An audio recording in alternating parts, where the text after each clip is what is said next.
Oi, pessoal. Oi, queridos. Como vocês estão? Como que está tudo aí com vocês nesses dias? Vamos hoje para uma aula na sequência do nosso conteúdo sobre a economia e a sociedade açucareira no Brasil, ok? Bom, a sociedade e a economia açucareira no Brasil, ela foi uma imposição do rei de Portugal, né? O açúcar era um produto extremamente lucrativo, ele era chamado na Europa de ouro branco porque ele era caro e o processo produtivo, o plantio da cana exigia terras muito extensas, grandes propriedades de terra, clima tropical, e a Europa não tinha isso disponível em grande quantidade. Então, o Brasil tinha terras, tinha clima e solo adequado, e o produto era muito lucrativo. Para vocês terem uma ideia, as pessoas davam caixa de açúcar de presente de casamento, de presente de aniversário. Né? Você oferecer um chá, um bolo feito com açúcar, era hashtag ostentação. Tá? Então, por todo o litoral brasileiro, o que se começou a ver foi a formação de plantações de cana-de-açúcar e a elaboração do engenho, que é aquilo que vai fabricar o açúcar. Vocês já devem ter visto aí pelas ruas caminhões de garapa, né? Que a gente pede aquele caldo de cana, aí o vendedor ele bate lá com limão, com abacaxi, nossa, ó, delícia. E para tirar esse caldo, né, da cana, precisa da moenda, que é isso que está na imagem aí, né? Uma moenda que vai moer essa cana e tirar esse caldo. Né? Então, essa economia açucareira, ela está baseada numa estrutura que a gente chama de plantation. O que seria o plantation? O plantation ele precisa estar baseado nesse tripé aqui, ó. Tá? Nessas três características. Deixa eu marcar de vermelho que vai ficar mais fácil para ver. Nessas três características. Então, geralmente a cana é cultivada numa grande propriedade rural, é um latifúndio. Lá pode-se ter horta, roça de várias culturas, mas a maior parte da terra é para um único produto. A monocultura, ou seja, a cana. E esse produto não é para atender as necessidades dos brasileiros, não é para atender o mercado interno, é para exportar. E a base do trabalho, mesmo que tenha trabalhadores livres, mas 95% é mão de obra escrava. Então, plantation, latifúndio, monocultura e escravidão. Essas três características. Beleza? E a outra questão é que a economia açucareira ela obedecia aos trâmites do Pacto Colonial. Portugal impunha ao Brasil controle e o monopólio. O que se planta aqui? O que se exporta? O que se importa? Quem decide isso? Portugal. Portugal exercia um rígido controle de monopólio sobre os portos, sobre o comércio, sobre a economia, sobre a circulação de mercadorias no Brasil, ok? Embora vocês possam olhar para essa figura e falar assim, ai, professora, essa coisa de sexto ano, cai nas questões de vestibular, tá? Então, nós vamos entender como funciona um engenho. Então, nós temos aqui nessa imagem várias partes do engenho numeradas. Por quê? Porque a vida no Brasil dessa época funcionava aí dentro. O engenho era como se fosse uma vila, tá? As pessoas que moravam no engenho, ali elas nasciam, ali elas conheciam o seu futuro marido, a sua futura esposa, ali eles casavam, ali eles tinham filhos, ali eles trabalhavam, ali eles comiam, ali eles morriam, ali eles eram sepultados, tá? Então a vida funcionava toda nessa estrutura. E essa estrutura ela tem a parte 1, a casa grande. A casa grande é onde mora o senhor de engenho e a sua família. É a construção mais importante do engenho na questão de administração, porque daqui da casa grande, o senhor de engenho, ele controla, ele tem seu escritório, ele faz os seus despachos, ele dá as suas ordens, ele mora com a sua família, ele é chamado, né, de senhor, geralmente. A esposa é a sinhá, a filha é a sinhazinha, o filho é o senhorzinho. Dali ele manda na esposa, manda nos filhos, manda nos empregados, manda no padre, manda no escravo e controla a política na vila. Tá? Geralmente é ele quem nomeia o delegado, se não for ele o prefeito, ali é o centro do poder, tá? E do controle. Todo engenho tinha uma capela. Tá? Então, ali a igreja católica muito presente, né? Então, aqui aconteciam as missas, os batizados, as encomendas de corpo dos mortos para o sepultamento. A construção 3 é a senzala. A senzala, geralmente é um barracão, né? Como vocês estão vendo, mais simples, onde moravam os escravos. Moravam não, eles eram colocados aqui dentro para dormir. Nesses cubículos não tinha cama, geralmente eram esteiras no chão, tá? Montes de capim, era uma coisa muito rústica, que o feitor colocava eles ali para eles dormirem. A roda d'água não tinha em todo o engenho, ela geralmente ajudava a mover a moenda. Quando o engenho tinha isso aqui, ele é chamado de engenho real. Se não tiver, como naquela imagem da primeira tela, é engenho de trapiche, tá? E essa construção toda aqui que vocês estão vendo, a gente chama de moita ou é o engenho isso aqui, é a fábrica de açúcar. E ele abriga a moenda, onde moe o caldo da cana. O caldo é levado para a fornalha, ele é cozido até virar um melaço bem escuro, né? Acontece o cozimento do caldo.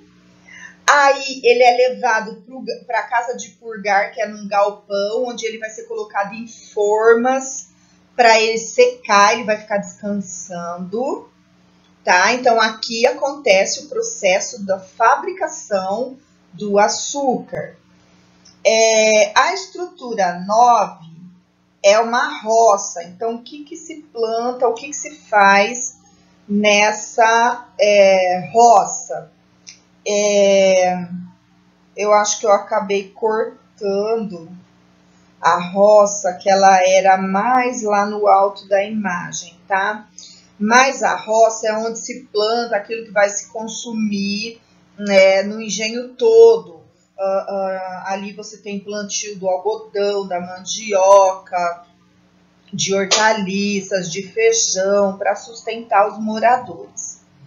A estrutura 10, que são essas casinhas, ali moram os trabalhadores livres. Quem são eles? Geralmente eles são os capatazes, o feitor que manda nos escravos, vigia os escravos, o capitão do mato, que é aquele que vai perseguir escravos que fugiram para a mata, né? E você tem todos os responsáveis pelo transporte da cana e depois do açúcar até o porto. O 11 é o canavial, então aqui é a plantação da cana. O 12 é a roça, que é dos escravos, eles podem manter aqui criação de pequenos animais, né, de porcos, de galinha e também suas hortas e roças. E depois, no 13 e no 14, nós temos os carros de boi, que transportavam a cana até a fábrica de açúcar e depois o açúcar até o porto. Então, isso é um engenho, ok? Eu coloquei aqui para vocês algumas imagens, né, para vocês verem as duas principais estruturas do engenho, que é a senzala, são esses dois prédios, são ruínas de uma senzala, Essa aqui é uma casa grande, né, que foi construída por volta do século XVII. É uma casa grande na região do Nordeste. E essa outra imagem aqui seria uma imagem da fábrica de açúcar, né? Então aqui vocês veem a moenda, aqui vocês podem ver as formas onde eles estão colocando o açúcar para purgar, o carro de boi, que é o meio de transporte. E aqui, ó, quando eles desenformam o açúcar, ele parece um morrinho branco, sabe? Uma montanhazinha. Por isso que ele é chamado de pão de açúcar. Tem até aquele morro no Rio de Janeiro chamado pão de açúcar. O Rio tinha muitos engenhos. E aí eles colocam no sol e eles vão martelando e esse açúcar vai secando e vai quebrando e é o processo de branqueamento do açúcar. Ele não fica como um açúcar refinado que a gente usa hoje, mas ele fica um açúcar, tipo um açúcar demerara, sabe? E ele fica meio escuro, mais escuro um pouco que o açúcar cristal, tá? Esse açúcar, pessoal, ele era levado para o porto e quem buscava eram os holandeses. Geralmente esse açúcar ia para a Holanda, ele ia ser refinado, branqueado lá. E quem vendia o açúcar e ficava com 75% dos lucros eram os holandeses. Porque os portugueses não queriam saber de gastar tempo e energia com o comércio. Portugal ficava com 20% dos impostos e o senhor de engenho ficava com 5% dos lucros. E ainda era um bom lucro. É que os holandeses que investiam, eles que geralmente financiavam as moendas, as formas, a estrutura de fabricação do açúcar. E eles que tinham o custo de vir buscar esse açúcar, refinar e vender.